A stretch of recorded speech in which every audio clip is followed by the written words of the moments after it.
ठीक है. और Yes, sir. this one is degenerated tendon of the lateral pterygoid muscle, which forms the yes. हाँ sir, यही से नहीं आया था PPT. Okay. Degenerated tendon of the lateral pterygoid, you can see here. Somebody is controlling the by mistake, किसी ने ये किया हुआ. ठीक है, अभी नहीं आया तो बोल देना.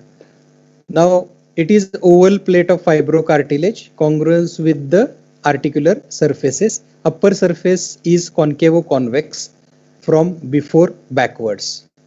Inferior surface is concave, and the concavo-convex superior surface fits against the articular eminence and concavity of articular fossa. So I will just turn off the camera so that there will not be disturbance. Okay.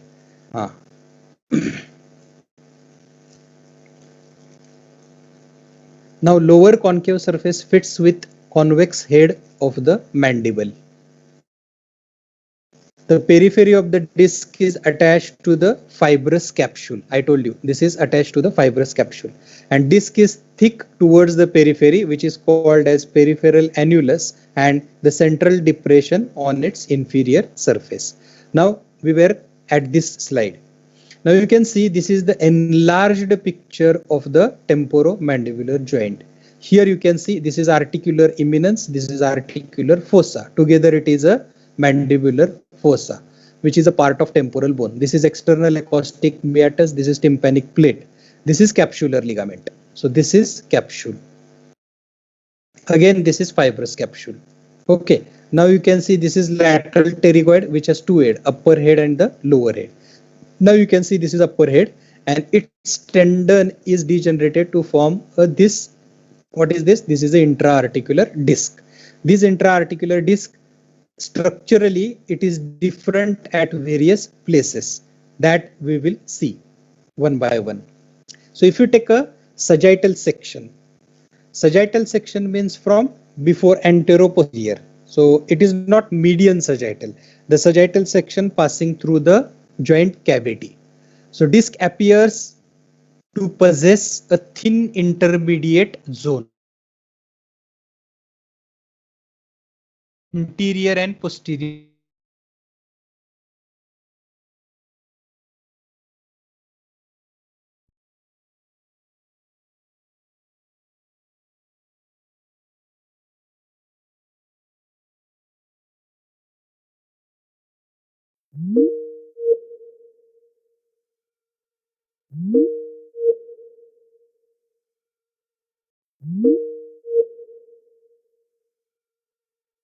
Is attached. Now lower lamina is composed of fibrous non-elastic tissue, which is attached to the back of the condyle. So you can see here, this is back of the condyle, and lower lamina is attached to the back of the condyle. Now bilaminar region contains between these two lamina. So this is upper lamina and this is lower lamina. So this bilaminar region contains the venous plexus and the central part. So this is the central part. The central part is avascular. Usually cartilage is avascular. So if you want to divide the articular disc into various parts, so what are the subdivision thickness variations in the articular disc?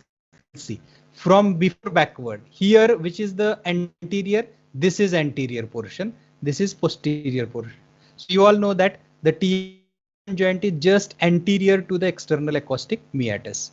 So if you want to feel the movement, I will tell you in applied anatomy how to test the movement of the temporomandibular joint.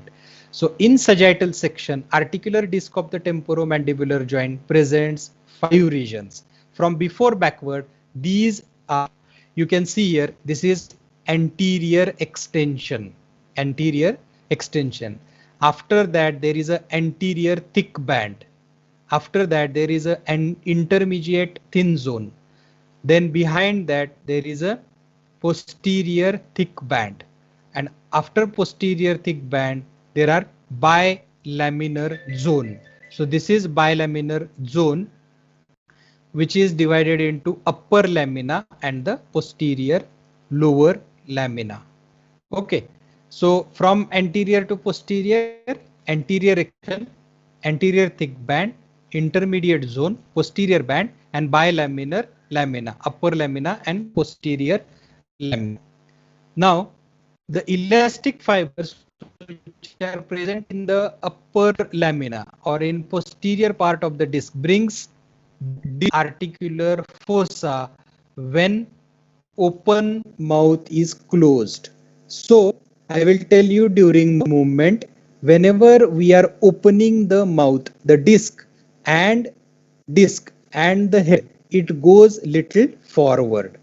And this elastic fibers which are present in the articular disc, due to their elasticity, when mouth is closed, this is bringing back, and again this is pulled posteriorly. Head is also pulled posteriorly.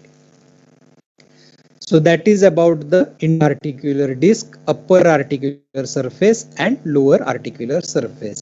Now we'll come to the ligaments of the temporomandibular joint.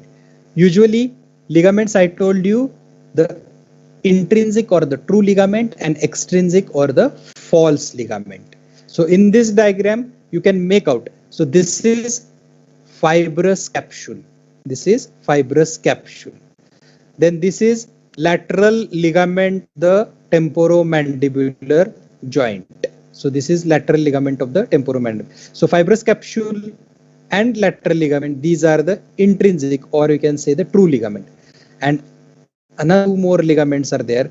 One is spinomandibular or spinomandibular ligament, and other is stylomandibular ligament.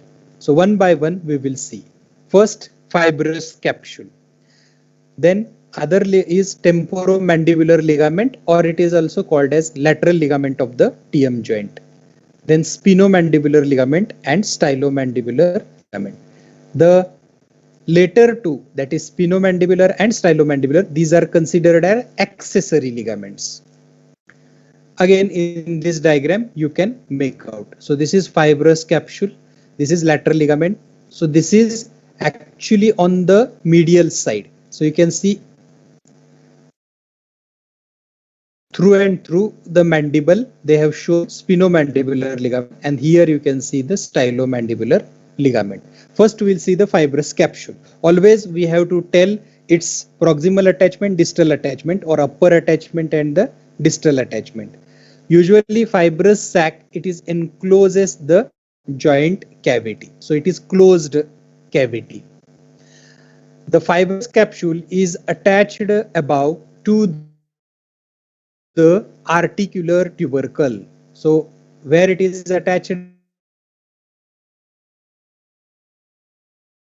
to the articular.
Very attached to the fibrous capsule. So upper part remains lax or the loose, and lower part becomes taut or the tight. Then synovial membrane lines the inner aspect of the fibrous capsule and neck of the mandible. So, but it is not attached to the articular disc. So remember, it is attached only to the fibrous capsule. So I'll show you that diagram also. Now coming to the lateral ligament or the temporomandibular ligament. I'll show you, wait a minute.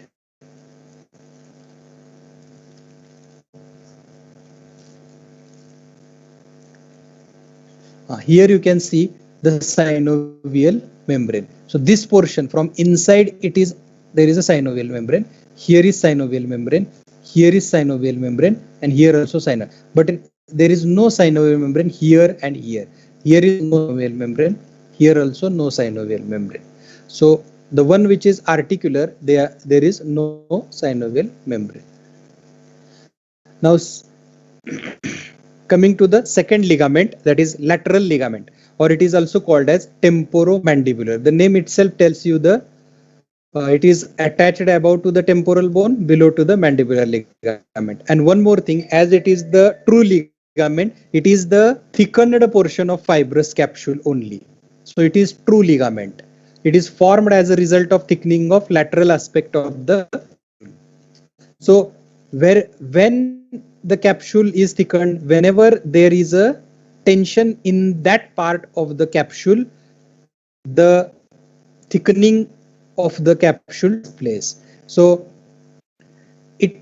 its fibers are directed downwards and backwards. So you can see from it is directed downwards and backwards. So this is lateral ligament or temporomandibular ligament. So it is attached above to the articular tubercle, and also the root of the zygoma. So you can see this is the zygoma. So this is root of the zygoma, and this is zygoma. Zygoma means zygomatic arch. Zygomatic arch. So it is attached to the root of the zygoma.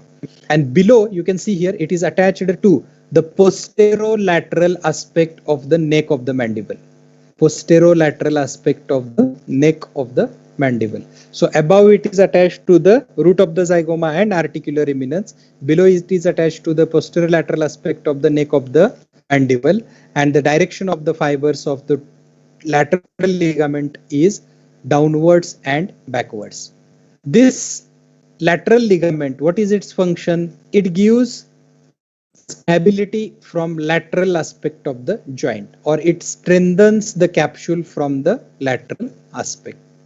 Now coming to the false ligament or the accessory ligament, in that first is spinomandibular ligament.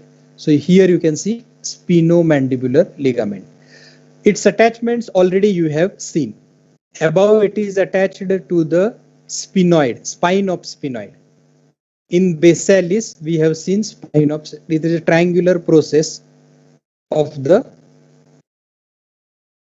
sphenoid bone, where you can see that margin is raised downwards to form the spine of sphenoid. So from spine of sphenoid.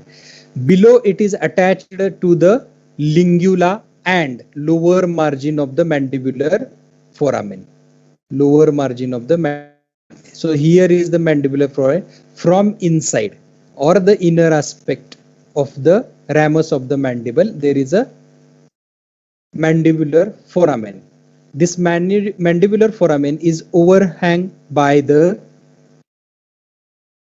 tongue-shaped process called as lingula. To this lingula and the lower portion of the mandibular foramen, the lower attachment of sphenomandibular ligament is there.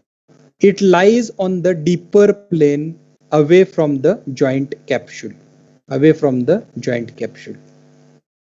That means joint capsule, that's why it is called as ligament.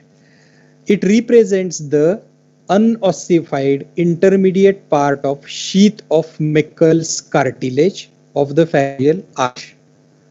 So derivative of Meckel's cartilage we have seen, spine of sphenoid, spinomandibular ligament, and the periosteum of the mandible.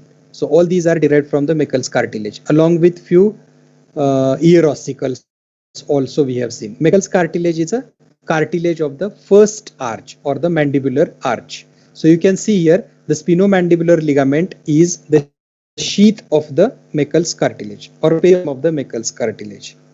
Now what are the relations of the spinomandibular ligament? So if this is the spine of sphenoid, you can see this is the spine of sphenoid. This is spinomandibular ligament. Here will be, it is attached to the lingula and the lower margin of the mandibular foramen. Now what are the superficial or the lateral relations of the spinomandibular ligament? In front of the spine of sphenoid, we have foramen spinosum, and in front of that we have foramen ovale. Now structure passing through foramen ovale, you already know, most important is mandibular nerve, and mandibular nerve is immediately divided into anterior division, then posterior division, and there are posterior division again gives branches, that is lingual nerve, inferior alveolar nerve, then auriculotemporal nerve. So these are this is auriculotemporal nerve. Okay, and there are branches of the maxillary artery. Maxillary artery is a terminal branch of the external carotid artery. This is external carotid whose terminal branch is maxillary and superficial temporal.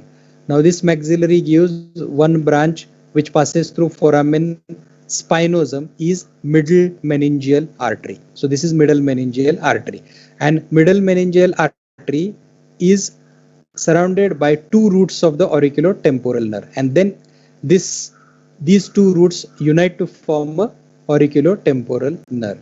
So you can see the lateral relations. What are the laterally present? First is auriculotemporal nerve, then maxillary artery, and the two branches you can see, those are middle meningeal artery, and this one is a inferior alveolar artery. Along with inferior alveolar artery, you can see here this one is inferior alveolar nerve, which is a branch of posterior division of the mandibular nerve. So lateral pterygoid muscle is also present lateral to the, because you can see here from here there was lateral, which is attached to the pteryfovea, which is present on anterior surface of the neck of the mandible, that we will see along with the muscle. Then auriculotemporal, this is auriculotemporal nerve. Then maxillary artery, this is maxillary artery. Then inferior alveolar nerve and vessels, along with artery, vein is also there. So these are relations of the superficial or the lateral relation of the spinomandibular ligament. Now deep relations of the spinomandibular. So this was the lateral view. This is, you can see the section, you can say the curl section of the at the TM joint. So you can see this is mandibular fossa, this is head of the mandible or condyle, this is neck, you can see this is ramus of the mandible, this is lingula of the, this is foramen, mandibular foramen, and you can see this one is a spinomandibular ligament. Now laterally already we have seen what are the superficial, we have seen this is superficial, and these are the deep relations. Now superficial we have already seen middle meningeal artery, maxillary artery, auriculotemporal nerve, then inferior alveolar nerve, also the inferior alveolar artery. All these are superficial or the lateral relation. These are the medial or the deep relations. Medial or the deep relations. Now most important, in the lateral relation there was muscle, that is lateral pterygoid. Here there is a medial pterygoid. So you can see this is a medial pterygoid which is medial to the spinomandibular ligament. Then another structure is chorda tympani nerve. Can you see here? This is chorda tympani nerve. Chorda tympani is a branch of facial nerve which is supplying or carrying the taste sensation from the tongue. Then you can see here wall of the pharynx. This is wall of the pharynx. And near its lower end, you can see the spinomandibular ligament is pierced by mylohyoid nerve and the vessels. Mylohyoid nerve and the vessels. And this mylohyoid nerve and the vessel, they supply the mylohyoid muscle later. So that are the medial or the deep relation of the spinomandibular ligament. Now, what is the clinical correlation of spinomandibular ligament? Here, see, the spinomandibular ligament is an important landmark for the dental people. During any minor surgery over the root of the lower tooth or the mandibular tooth, you have to block or give anesthesia to the inferior alveolar nerve. So anesthetic agent is injected surrounding the inferior alveolar nerve. Due to its relation with the spinomandibular ligament, for administration of the local anesthetic agent during inferior alveolar nerve block, this spinomandibular ligament is taken care. So you can see that, or you can feel the resistance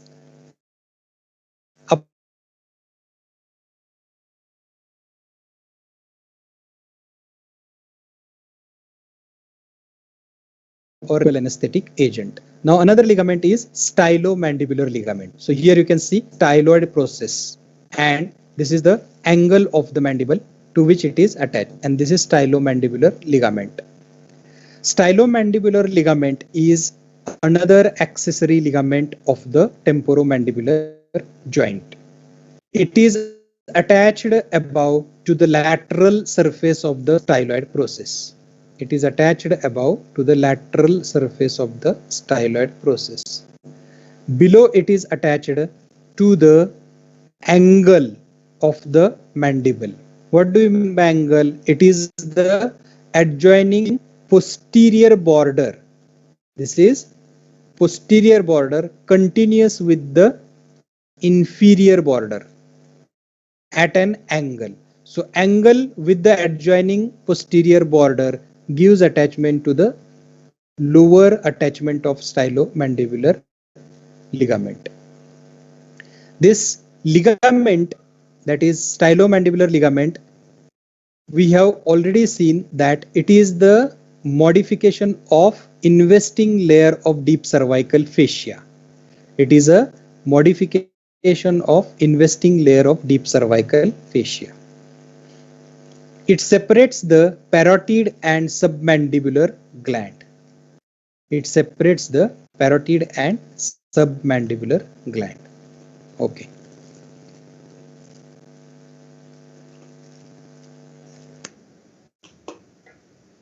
Now coming to the lateral relation of the stylomandibular ligament. So here you can see, if you see the structures,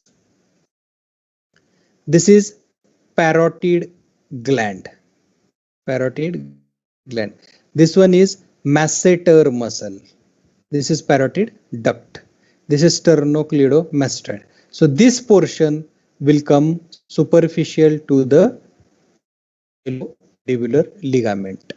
So if you go from superficial to deep, the lateral relations are skin, then superficial fascia, parotid gland, temporal branch of facial nerve, These are the structures present on the lateral to the stylomandibular ligament. Now we'll come to the medial relations. The tympanic plate separating it from the internal carotid artery. So you can see here, this is the stylomandibular ligament. So tympanic plate will be somewhere here. That is this stylomandibular ligament. So tympanic plate separating it from the internal carotid artery, because behind that you have a carotid canal. Then spinopsphenoid is also there, medial to that. Auriculotemporal nerve which is going here. Then spinomandibular ligament. So this is spinomandibular ligament. So all these are deep spinomandibular ligament. Auriculotemporal nerve, they are going posteriorly. So tympanic plate separates it from the internal carotid artery. Spine of sphenoid, auriculotemporal and chorda tympani nerves, and also the spinomandibular ligament and the middle meningeal artery. All these are medial relations of the stylomandibular ligament. Now what are the posterior relations of the stylomandibular ligament? Postglenoid part of the parotid gland, separating it from the external auditory. So parotid, you all know there is a postglenoid part, or the posterior part and the superficial part. The posterior part or the postglenoid part is behind the stylomandibular ligament. Then superficial temporal vessels and auriculotemporal nerve.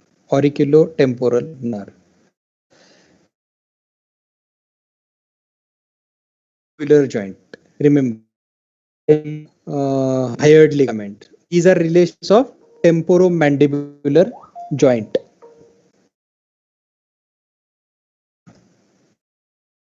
So what are the relations posteriorly? Post of the parotid gland, separating it from the external auditory meatus. Superficial temporal vessels. So you can see here, superficial temporal vessels. Then we have auriculotemporal nerve. Because auriculotemporal nerve, it is present medially also and posteriorly also. So it becomes superficial from behind and supply to this auricular region. So these are posterior relations of the temporomandibular joint. So one by one again we will see the relations of the temporomandibular joint. First, lateral relations of the TM joint: skin and fascia, parotid gland, temporal branch of the facial nerve. Medial relations are tympanic plate separating it from the internal carotid artery, spine of sphenoid, auriculotemporal and chorda tympani nerves, spinomandibular ligament, and middle meningeal artery. So these are medial relations of the temporomandibular joint. Then lateral posterior relations are the postglenoid part of the parotid gland, separating it from the external auditory meatus. So you can see this is external auditory meatus, and somewhere here between it is the postglenoid part of the parotid gland. Along with that, superficial artery, you can see here superficial temporal artery. Along with superficial temporal artery, vessel is also there. Auriculotemporal nerve is also there. Now coming to the nerve supply of the TM joint.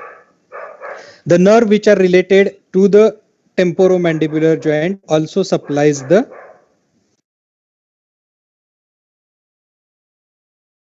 joint. The most important nerve is auriculotemporal nerve. Auriculotemporal nerve, its articular twigs enter the joint from its posterior aspect.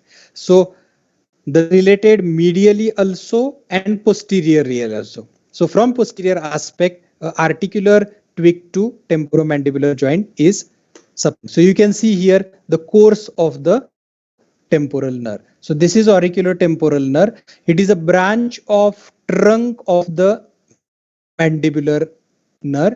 It divides into two, enclosing the middle meningeal artery. Again, it is uniting medial to the TM joint. From medial aspect, you can see here it is coming to the posteriorly and then it is coming above. So from posteriorly, it gives tweak to the temporomandibular joint.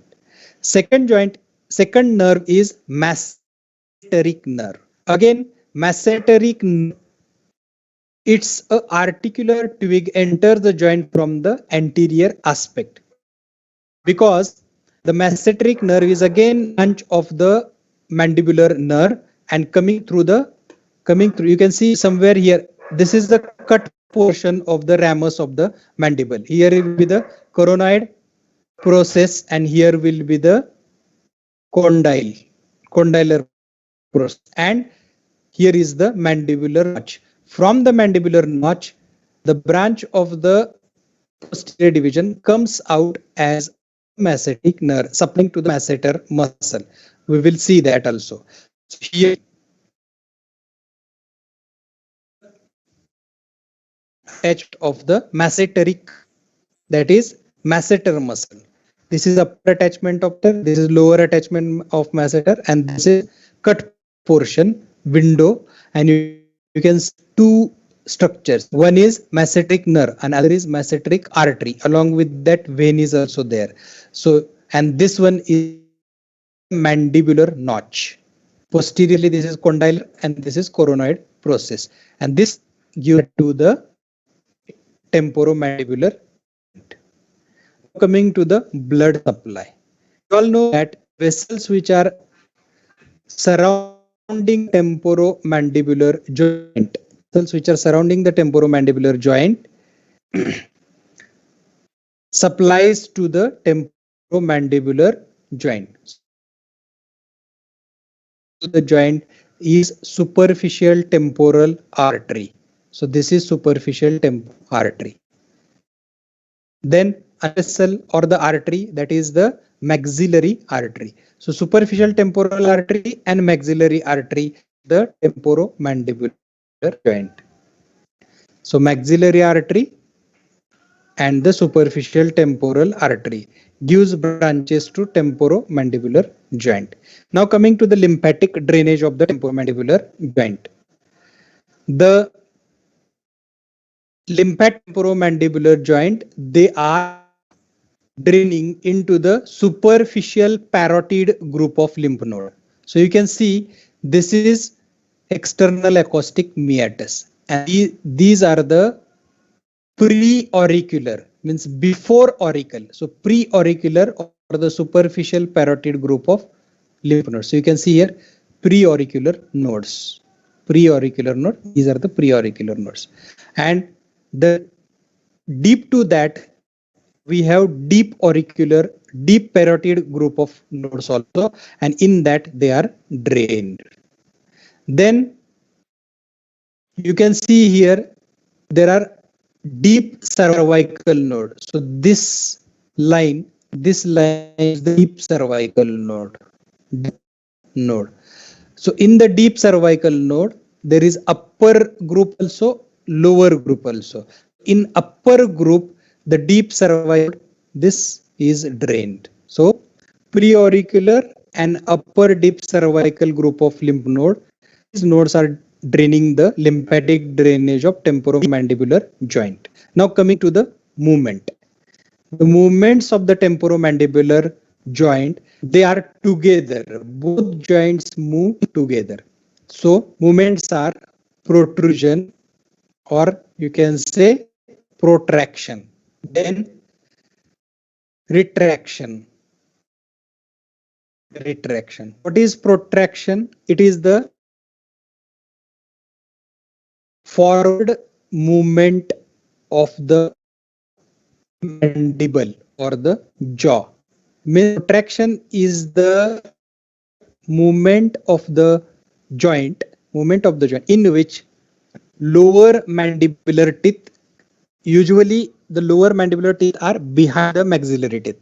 So if you try to bring them forward or anterior to the maxillary teeth, that movement of the jaw is called as protraction.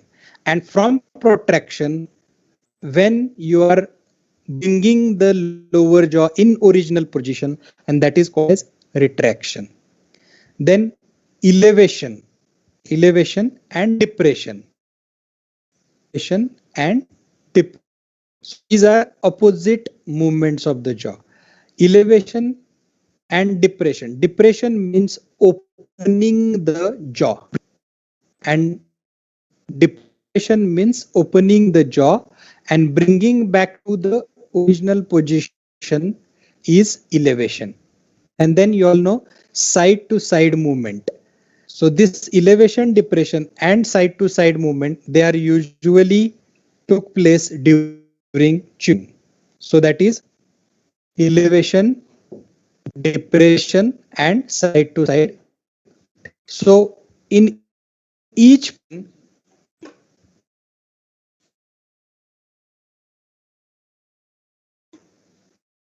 here, mouth is closed when mouth is open.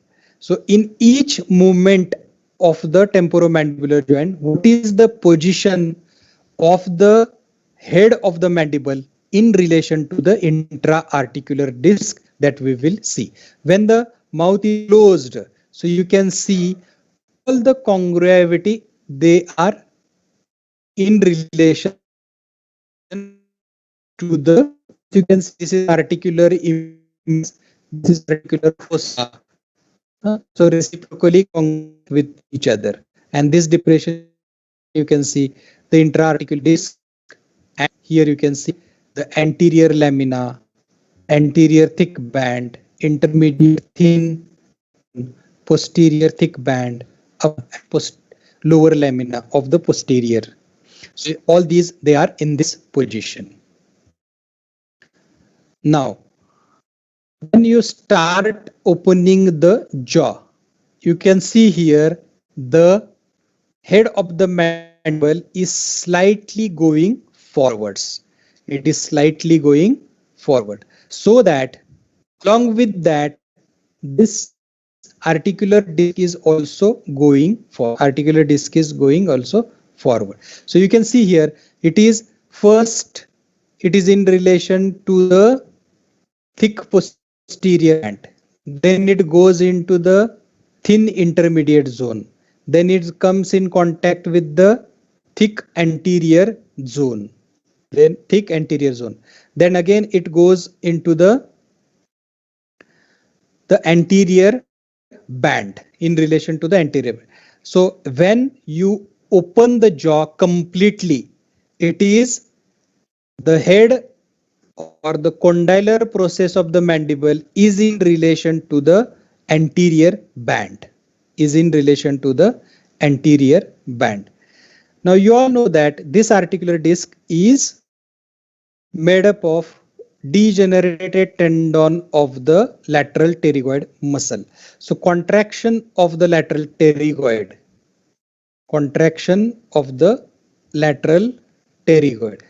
will lead to the depression of the jaw. So it is the only depressor of the jaw. Other muscles I will tell you. Now slowly, if you start closing the mouth, slowly the condylar process is going backwards, and along with that, the elasticity of the upper lamina of the posterior band will bring the intra-articular disc to its original position in this cycle. So that is how the opening and closing of the jaw took place. Now, what are the factors giving stability to the temporomandibular joint? As always, the temporomandibular joint is more stable when the mouth is closed. So you can see in the previous diagram here, this A portion, here all the portion, they are approximating with each other. So there is no chance to dislocate the joint. So whenever mouth is closed, there is less chance of dislocation. But that means when the teeth are in occlusion, so they give stability. In occlusion, teeth themselves stabilize the mandible over the maxilla, and there is no strain is thrown joint when the upward blow is received on the mandible. But whenever there is open, jaw is open and a thrust is applied over the joint, there are possibility of the dislocation. Now coming to the clinical correlation.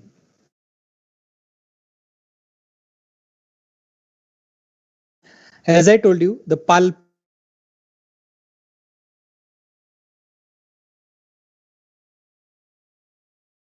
to assess the air joint, and it is associated and its associated muscles. First, the patient is asked to open and close the temporomandibular joint. Then to move the opened jaw to left and right. And finally, he is asked to move the jaw forward. During these movements, fingers or the terminal phalanxes or the pulp of the fingers should be just anterior to the external auditory meatus. So you can confirm the movement of the mandible or the condylar process of the mandible by digital palpation of condyle, which is moved side to side, above, downward, and forward and backward. This can also be test the masseter muscle, medial pterygoid, lateral pterygoid, and temporalis muscle. Now we'll come to the dislocation of the temporomandibular. As I told you, the dislocation is only anteriorly. Posterior dislocation is not happen. So anterior dislocation is when the oral cavity is open and there is a blow over the mandible. The condylar process comes in front of the articular eminence, and this is called as anterior dislocation. So when mouth is open, mandibular condyles move forward and lie underneath articular eminence, most unstable position of the temporomandibular joint, and most commonly the anterior dislocation is happening when the mouth is open. So excessive opening of the mouth as during yawning, sudden violence or conclusive spasm of the lateral pterygoid muscle will lead to the anterior dislocation. The head of the mandible of one or both sides may slip anteriorly and get locked in front of the articular eminence in the infratemporal fossa, and this is called as lock jaw as well. It happens when there is a sudden contraction, sudden yawning, and lateral pterygoid is contracted or there is spasm of the lateral pterygoid. So in this condition, how to relocate the temporomandibular joint, that is most important. So that I will demonstrate.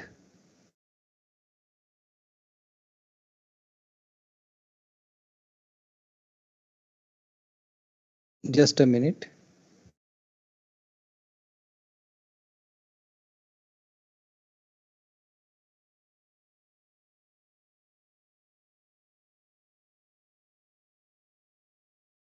You can see the screen.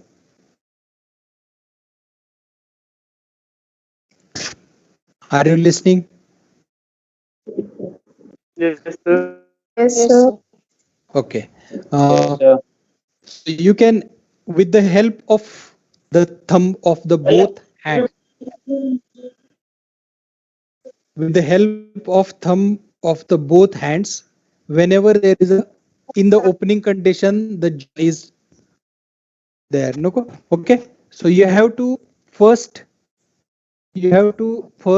give pressure over the posterior aspect with the help of downwards, and then you have to give pressure backwards, and then then upwards. So first push downwards, then backwards, and then upwards.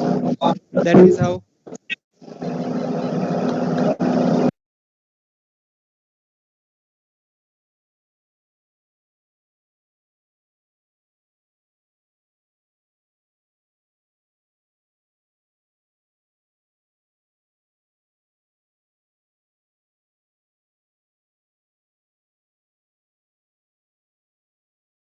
Okay. So that is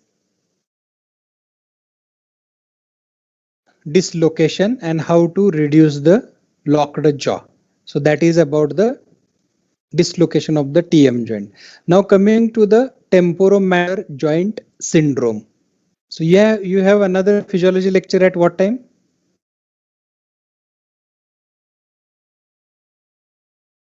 it is scheduled 10:45. for 10:45. 10:45. So can I stop right now?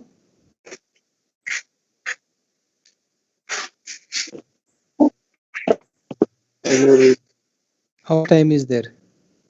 10:40. Okay, within 5 minutes I will wrap up. The muscles of mastication and another will take later on. The temporomandibular joint syndrome. It is a group of symptoms in which there is diffuse facial pain due to spasm of masseter muscle, headache due to spasm of temporalis muscle, and jaw pain due to spasm of lateral pterygoid.